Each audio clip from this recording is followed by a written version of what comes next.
Hi, it's me again.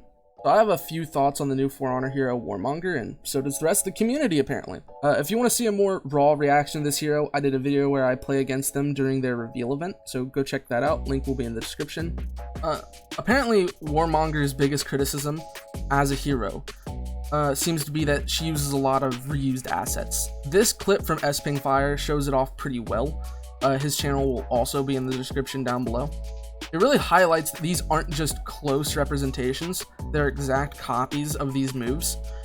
Here you can see Warden's moveset being showed off, a dash attack from Highlander, Tiandi's stance, apparently even a Warden emote, which is very weird. This has a lot of people upset. Some think that reusing these animations is lazy, and they might be right. I guess it just doesn't really bother me as much as it bothers everyone else, but I might be the outlier. I don't claim to know everything about game development, but I would think coming up with a new moveset and animations for every character can be difficult. So I'm not surprised they ended up reusing animations, I'm just shocked it took them this long to start doing it. But that's my opinion. Just because I don't have a problem with it doesn't mean you can't, and vice versa. What really will matter in the long run is how well these moves play off each other and their mix-up potential.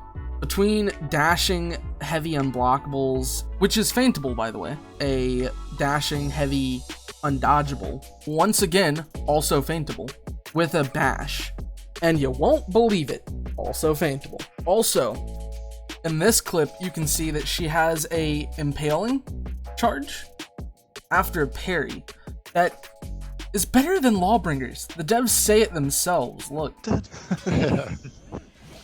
Oh, and now we got the Impale, which is accessible after parry, kind of similar to the Lawbringer. So what's interesting with that is that it doesn't do a lot of damage unless there's a wall, in which case, boom, plus 20 bleed damage. Pretty savage. Yep, she's got one more cool version here.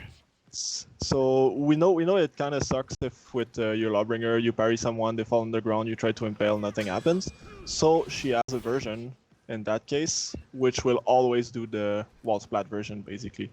The character looks pretty strong. Well, I've talked about some of the moves, and they don't really bother me that much. I want to talk about something that does. Warmonger's feats are a absolute nightmare to me. If you don't know, War's first feat is basically Nusha's fourth, with one small caveat. You apply it to your sword first, and then if you hit someone, they get infected. That's the only difference. The infection does the same damage over time, and the same damage to allies within the radius. Also, in this clip from the Warrior's Den, you can see that it destroys minions too. I'm not sure if Nusha's fourth feat can do that. I don't remember it doing that, but you can see it gives them so much renown that they get their second feat. I don't know if that will stay the same into base game, but that's really strong considering what the second feat can do, and we'll get into that later in the video. This might not sound bad, but you have to consider some things. You're gonna get this way earlier. It's a first feat, and War's mix-ups are pretty good. A lot of cancels into guard breaks, and if you get that, boom, you're infected. If guard breaks don't get you, her bash might. Or has a bash that's very similar to Sense, is that not only you can cancel it, but delay it for even more mix-up potential. And if that gets you, boom, you're infected. If that wasn't bad enough, her second feat allows her to heal from the infection, and her third feat makes the targets take more damage when they're infected. To the point where if you're infected, you can go from full health to 0 without getting hit a second time, as shown in this clip from the Warrior's Den. And yeah, that's pretty straightforward. It also means that your corruption damage is going to be higher.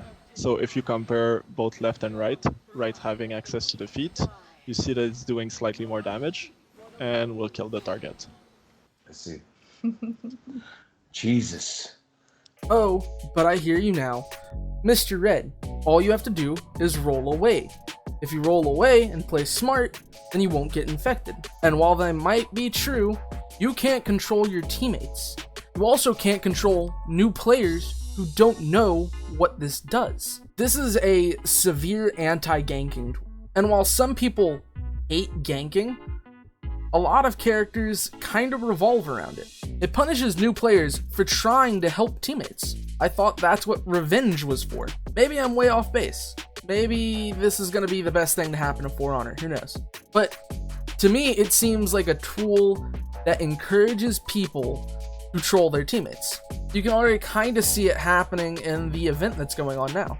If you play that for more than an hour or two, you will have somebody who purposely stands in your circle just to mess with you.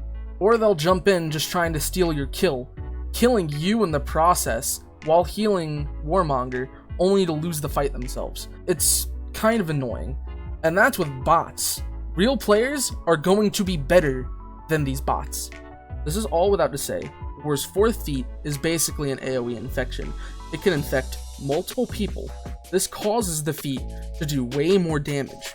And when combined with her 2nd feat, it can heal her almost completely. Just so you understand how strong this feat is, just look at this clip from the Warrior's Den again. I know I keep bringing it up, but seriously, it's the only way I can really show you. Yes, you're saying that the damage over, and they can triple now. You're telling me it's triple. Are you kidding me? Wow. Exactly. Okay. So my corruption hurts you and me, and your corruption hurts you and me. So oh my god. And that could go up to 4 people. Of course. Of course. Let's take a look. Okay, wow. Yeah, and so in this scenario, like, you should not stay around your friends, because if she has her feet 2 as well, she's gonna basically heal off everything that you guys are doing to her. Honestly, I feel bad for Nusha. Now a different character has a better version of her feat. That's gotta sting. Now that I've talked about the feats, let's move on to what people actually care about. The fashion. Warmonger seems to lead on the fantasy side of things, and although the devs did explain some of the historical inspiration for their choices, there's really no explanation for an Argonian. They also showed off that a lot of these armor sets are going to have 2 variations. One seems to be a lot more fantasy, you know, with antlers and capes, and the other ones seem to be way more grounded in realism. I don't really know which one I like more. They both look very cool, and I can't wait to try both of them. I'm wondering to what extent people are going to mix and match these things. Personally, I'm a really big cape guy, but I don't think I would want antlers on my character. A lot of things tend to lean on the edgier side of things. You're either going to love or hate these armor sets, and that's fine.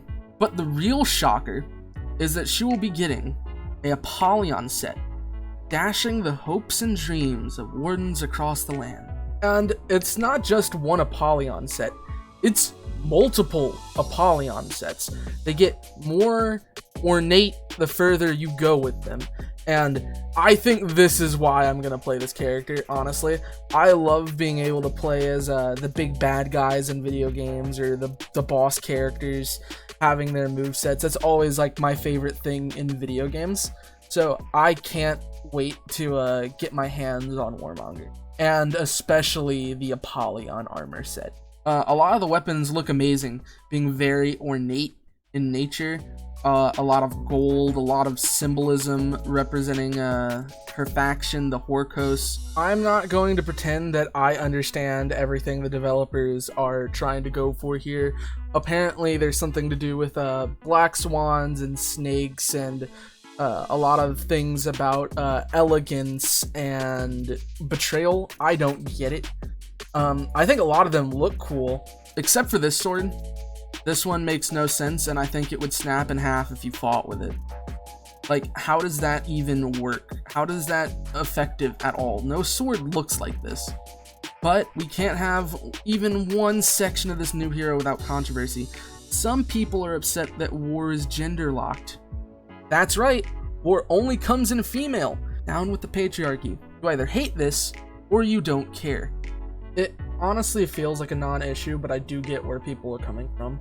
It's dumb to be upset about this sort of thing, and it won't keep me from playing the hero, but I do wish I had a choice, mainly because I like more options in my game.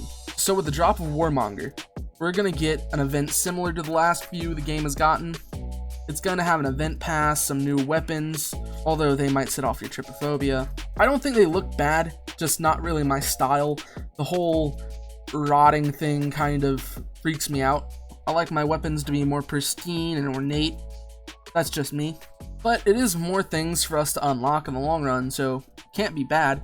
And some people probably really like this style. Alright, if you enjoyed, please feel free to like and subscribe. Also, feel free to leave a comment telling me what you think about Warmonger and all the controversy surrounding her. Don't forget to check out Sping Fire. Their channel will be in the description and in the iCards. Thank you for watching, and I will see you in the next video.